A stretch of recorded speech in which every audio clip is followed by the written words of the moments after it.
हनुमान् श्रीपदो वायुपुत्रो रुद्रो नघोजरः अमृत्यवीरवीरश्च ग्रामवासो जनाश्रयः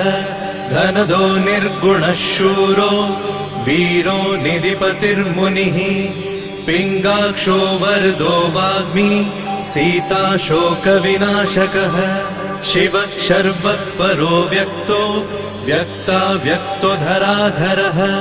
पिङ्गकेशः पिङ्गरोमा श्रुतिगम्यः सनातनः अनादिर्भगवान् देवो विश्वहेतुर्जनाश्रयः आरोग्यकर्ता विश्वेशो